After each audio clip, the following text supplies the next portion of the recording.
जाओ। रात्रि होने लगी, चंद्र पुकारने लगा, मां भोजन दीजिए। अब तो पूरा घर जम चुका है। तब पार्वती जी ने देखा कि पूरा कैलाश जम चुका था। तब पार्वती जी ने चंद्र की साक्षी में चंद्र को शिव जी से अपने मस्तक पर रखकर घंटे का नाद करा। शिव जी ने मां पार्वती का नाम चंद्र घंटा रख दिया। उसी पल, उसी घड़ी, उसी क्षण शिव ने कहा, पार्वती आज तुमने पूरे कैलाश को सेट कर कर जमा कर उनका भरण पोषण किया है। जो तुम्हारे नाम का उच्चारण करेगा वो कितना भी बिखरा हुआ क्यों ना हो, हृदय से टूटा हुआ क्यों ना हो, उसकी दुकान, उसका व्यापार चाहे कितना भी बिखर गया हो, अगर प्रतिदिन एक दुर्वा वो चंद्र घंटा के नाम से अगर मुझे समर्पित करेगा। किसी भी शंकर के मंदिर में बैठो, शिवालय में बैठो, शंकर के मंदिर में बैठो और ओम का नाद लंबा खींच कर लेना प्रारंभ करो। ओम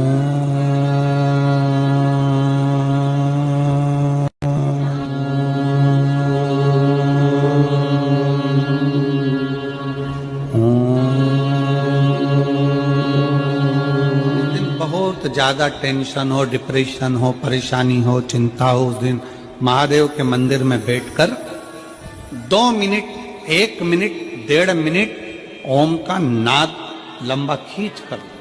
जब आप ओम का नाद करोगे, ओम का उच्चारण करोगे, 33 कोटि देवता तुम्हारे सम्मुख में तुम्हें शांति देने के लिए, प्रसन्नता देने के लिए तुम्हारे सामने आकर खड़े हो जाएंगे। ओम का मात्र लंबा नाद करना। बसंत पंचमी के दिन अगर बेजंती का दान कर दिया जाए तो उस घर में कभी क्लेश नहीं होता। सास बहू, देवरानी जेठानी में अपार प्रेम रहता है।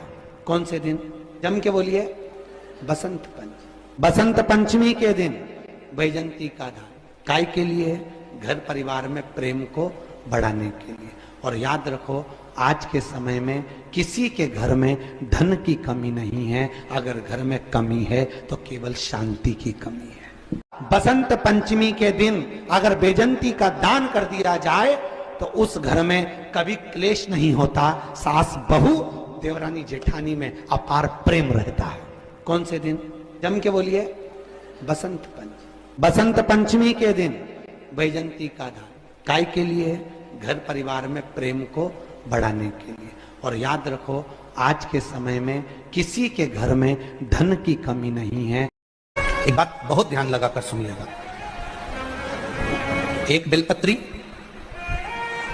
और उस बेलपत्री में एक चंदन की बिंदी और एक अक्षत का दाना मात्र रखकर भी अगर शिवालय पर चढ़ा दी जाती है, एक बेलपत्री, एक चंदन का बिंदी और एक चावल का दाना जब हम भगवान देवाधिदेव महादेव को समर्पित करते हैं, अपनी कामना कर समर्पित करते हैं, तो निश्चितता है कि आपने व्रत करा ना करा, आपने उद्यापन करा ना करा, आपने अनुष्ठान करा ना करा, शिव महापुराण की कथा कहती है शंकर भगवान उसका फल शीघ्र प्रदान कर देते हैं। एक बात बहुत ध्यान लगाकर सुनिए। सोमवार की अष्टमी के दिन 7 चुल्लू जल या तुम्हारे हाथ में जो लोटा होता है पानी का, उस जल को जब डालते हैं 7 बार धीरे धीरे धीरे धीरे उत्तर की ओर मुख कर कर,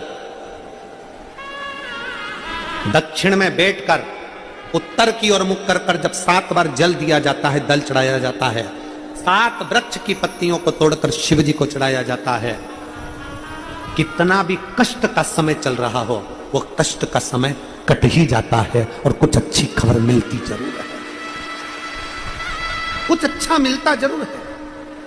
सोमवार की में तुम्हारे बेटे की शादी नहीं हो रही, तुम्हारी बेटी की शादी नहीं हो रही, अशोक सुंदरी वाली जगह पर जाकर हाथ रखकर 7 बिंदी लाल चंदन की लगाकर हाथ रखकर कह दो कि ये मेरा बेटा, इसका नाम ये है, इसका ये गोत्र है, ये मेरी बेटी, इसका नाम ये है, इसका ये गोत्र है, ये तेरी औलाद है, मैं शादी नहीं करूंगी, तुझे करना है, तुझे संभालना है, फिर वो संभालेगा। उस संदर्भ में तुम्हारे बेटे की शादी नहीं हो रही, तुम्हारी बेटी की शादी नहीं हो रही, अशोक सुंदरी वाली जगह पर जाकर हाथ रखकर 7 बिंदी लाल चंदन की लगाकर हाथ रखकर कह दो कि ये